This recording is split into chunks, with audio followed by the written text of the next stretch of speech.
पानी का संकट ये आज दुनिया की सबसे बड़ी मुश्किलों में से एक है। लेकिन आज हम इसे किसी रिपोर्ट या आंकड़ों से नहीं, बल्कि मयंक नाम के एक नौजवान के खत से समझेंगे। एक खत जो हमें इस संकट की असलियत के बिल्कुल करीब ले जाता है। और मयंक अपने खत की शुरुआत एक ऐसे सवाल से करता है जो शायद हम सबके मन में कभी न कभी आया होगा। आखिर हर जगह पानी की कमी क्यों है? यही वो सवाल है जो इस पूरी कहानी की जड़ है, इसका केंद्र है। अब इस सवाल का जवाब पता है, एक डोमिनो इफेक्ट जैसा है। मतलब एक चीज गिरती है और फिर उसके पीछे पीछे सब कुछ, एक समस्या दूसरी को और दूसरी तीसरी को जन्म देती है। तो चलिए समझते हैं कि पानी की कमी की जड़ें कहाँ हैं और इसका असर कैसे फैलता है। मयंक अपने खत में साफ साफ बताता है कि इन सारी समस्याओं की जड़, वो पहला डोमिनो, वो क्या है? वो है पेड़ों की अंधाधुंध कटाई और जंगलों का सफाया। यहीं से मुश्किलों का पूरा सिलसिला शुरू हो जाता है। और देखिए, जंगल खत्म होने का असर कितना सीधा और भयानक है।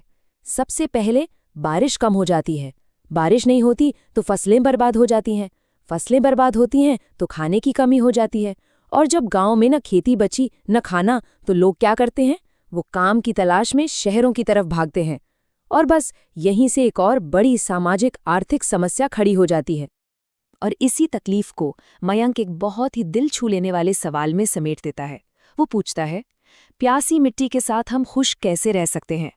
सोचिए, ये सवाल सिर्फ जमीन की प्यास का नहीं है, ये इंसानी जिंदगी की, हमारे आने वाले कल की प्यास को दिखा रहा है। लेकिन ये कहानी सिर्फ मुश्किलों की नहीं है। अच्छी बात यह है कि अब कहानी में एक नया मोड़ आता है। एक ऐसा मोड़ जहां गांव के लोग किसी का इंतजार नहीं करते, बल्कि खुद ही समाधान बन जाते हैं। और इस समाधान का नाम क्या है? संरक्षण। तो आखिर ये संरक्षण है क्या? इसका मतलब क्या है? मयंक इसे बहुत ही आसान शब्दों में समझाता है। देखिए, संरक्षण का सीधा सा मतलब है किसी भी चीज को बचाना। और जब हम पानी की बात करते हैं तो इसका मतलब हो जाता है बारिश की हर एक बूंद को सहेजना, उसे जमीन के अंदर पहुंचाना, ताकि ग्राउंड वाटर लेवल ऊपर उठे। और हाँ, पानी को किफायत से, मतलब समझदारी से इस्तेमाल करना। अच्छा, तो ये तो हुई बात कि करना क्या है। पर सवाल ये है कि उन्होंने ये किया कैसे? ये सिर्फ एक ख्याल नहीं था, जी नहीं, ये एक पूरी ठोस योजना थी।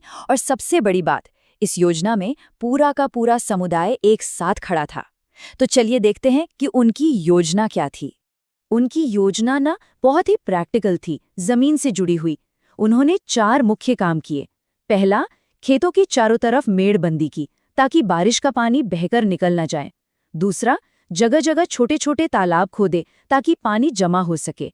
तीसरा, जो पुराने कुएं सूख गए थे उन्हें और गहरा किया, साफ किया। और चौथा, नदियों पर जो स्टॉप डैम बने थे उनकी मरम्मत की। और पता है, इस सब में सबसे खास बात क्या थी? ये कोई सरकारी योजना नहीं थी जिसके लिए ऊपर से कोई आदेश आया हो। मयंक बताता है कि गांव के बच्चे, बूढ़े, जवान सब अपनी मर्जी से आगे आए और इस नेक काम में कंधे से कंधा मिलाकर जुट गए। ये होती है असली सामुदायिक शक्ति। तो इतनी मेहनत, इतनी एकता, इसका लक्ष्य क्या है?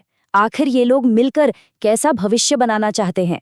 चलिए अब एक नजर डालते हैं उस उम्मीद भरे कल पर जिसे पाने के लिए ये सब कोशिशें हो रही हैं। और वो जो तस्वीर बनाना चाहते हैं ना, वो सच में कमाल की है। सोचिए, आज जो नदियां और कुएं एकदम सूखे पड़े हैं, कल वो ही साल भर पानी से भरे रहेंगे। जो ट्यूबवेल जवाब दे चुके हैं वो अपने आप रिचार्ज होने लगेंगे। और वो प्यासी मिट्टी, उसे खेती के लिए भरपूर पानी मिलेगा।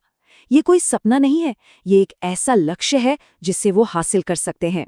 मयंक की कहानी हमें एक बहुत बड़ी और जरूरी बात सिखाती है।